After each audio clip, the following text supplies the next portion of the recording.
इस क्लास के तहत सभी विद्यार्थी ध्यान दें कि आप लोगों को वर्ब के काइंड का हम जिक्र कर रहे हैं। तो उस वर्ब के काइंड में आप लोगों को जब कल बताया गया था, मतलब पिछले वीडियो में आप लोगों ने देखा होगा कि आपको ट्रांजिटिव और इनट्रांजिटिव वर्ब के बारे में हमने जिक्र किया था और बताया गया था ट्रांजिटिव वर्ब वह वर्ब होती है जिसमें ऑब्जेक्ट होता है और इनट्रांजिटिव वर्ब वह होती है जिसमें ऑब्जेक्ट नहीं होता है। दूसरी चीज क्या बताया गया था, ट्रांजिटिव वर्ब होती है जो सब्जेक्ट और ऑब्जेक्ट दोनों को एम्फेसिस करती है, मतलब दोनों को प्रभावित करती है, दोनों पर इफेक्ट डालती है।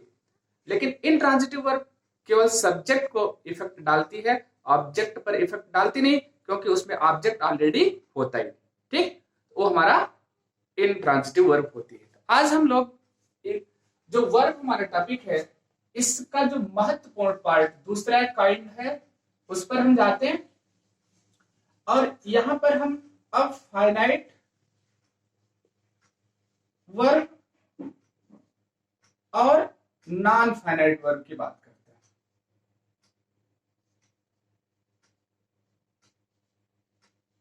मतलब फाइनाइट वर्ब क्या होती है और नॉन फाइनाइट वर्ब क्या होती है। अब इसको समझ लीजिए, finite non finite very important verb है, ध्यान दीजिएगा। अगर हम जानते हैं ये आपकी निश्चित क्रिया, ये कौन सी क्रिया है, निश्चित क्रिया होती है, और ये हमारी अनिश्चित क्रिया होती है।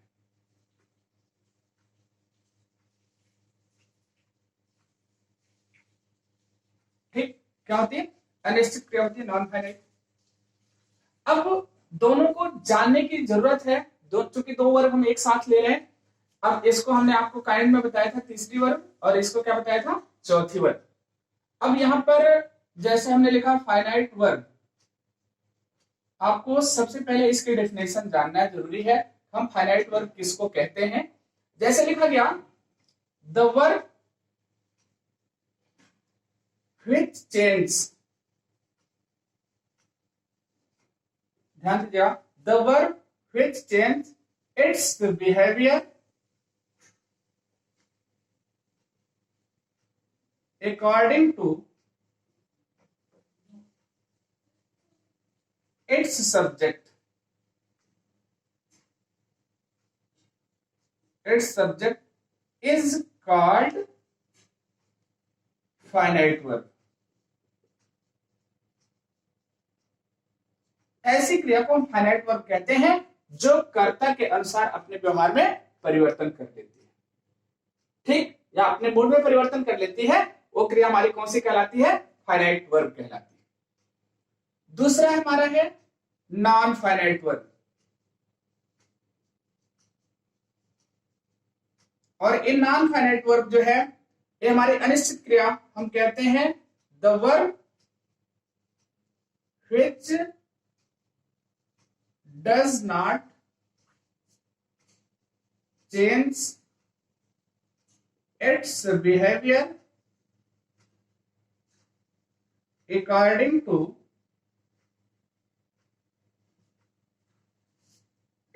to its subject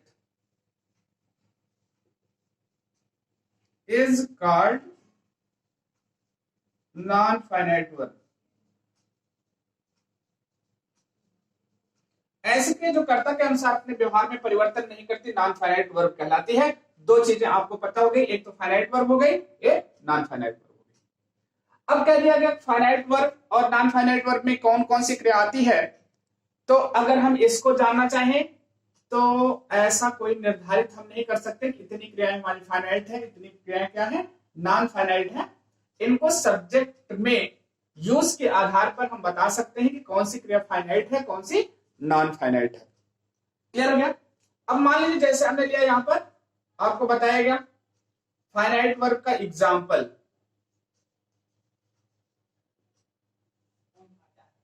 एग्जाम्पल हमने लिया, जैसे हमने लिखा ही प्लेज क्रिकेट।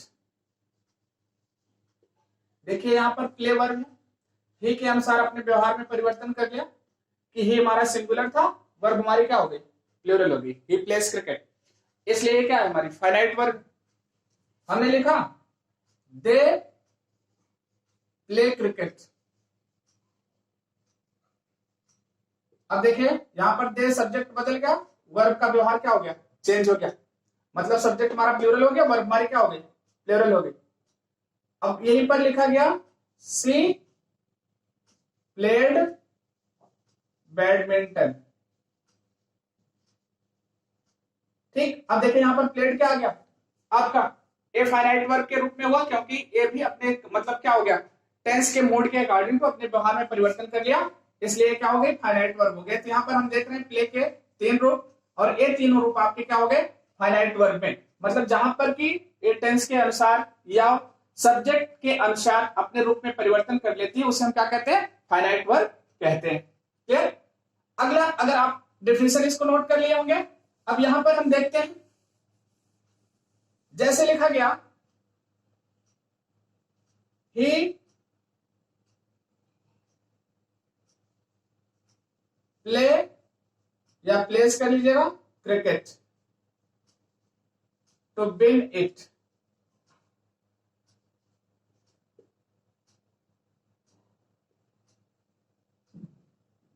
ठीक है, क्या किया गया, he plays cricket to win it.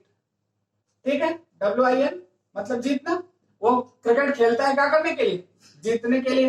अब देखिए एक वर्ब यहां पर आई, एक वर्ब यहां पर आई। ठीक, अब यहीं पर हमने लिखा they play cricket to win it. अब यहीं पर लिखा गया she played badminton to win, क्या हो गया, इट। अब देखिए यहां पर हमने देखा, यहां पर तो ये क्रिया हमारी परिवर्तित हो रही है, ठीक, लेकिन एक क्रिया हमारी परिवर्तित नहीं हो रही है, और ये परिवर्तित नहीं हो रही है, ये आपकी क्या हो गई, नॉन फाइनाइट हो गई, और नॉन फाइनाइट वर्ब के रूप में हम यहाँ पर इंफिनिटिव का यूज किए। अगर हम नॉन फाइनाइट वर्ब में जाते हैं हमको 3 चीजें मिलती हैं पढ़ने को, एक पार्टिसिपल, दूसरा जेरंड, और तीसरा इन्फिनिटिव।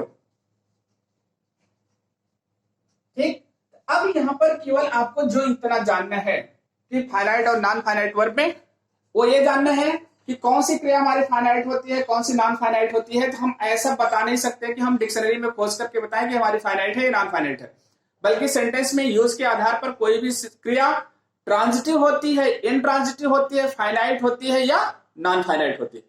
क्लियर हो गया, उसको कब हम निर्धारित कर पाएंगे, जब उसको सेंटेंस में यूज करेंगे। आया समझ नहीं। अब नॉन फाइनाइट वर्ब के तहत हम पार्टिसिपल, जेरंड और इन्फिनिटिव पढ़ेंगे, और फाइनाइट वर्ब के अंतर्गत आप वर्ब की फॉर्म जानते हैं।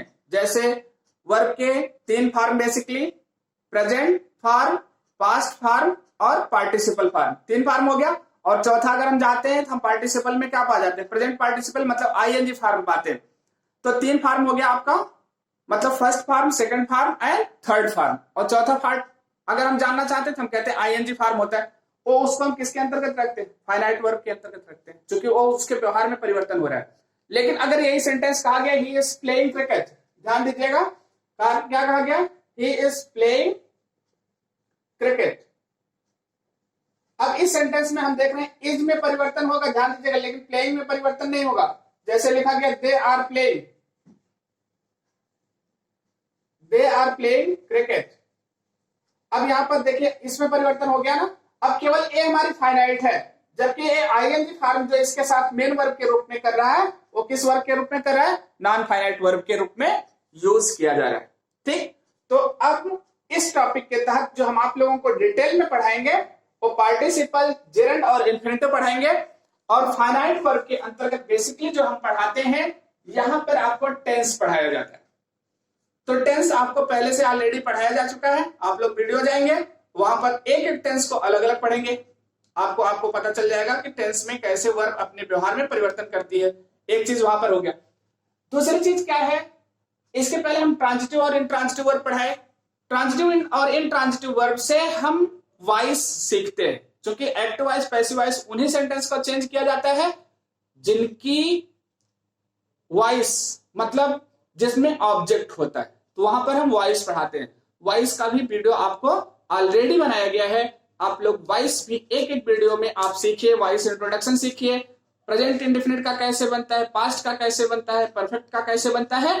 लेकिन इसके तहत हम आपको फाइनाइट वर्ब के तहत पूरा टेंस का एक शॉर्ट चैप्टर बताएंगे, उसमें पूरा आपका एक ही वीडियो में सारा टेंस मिल जाएगा और एक वीडियो आपकी वॉइस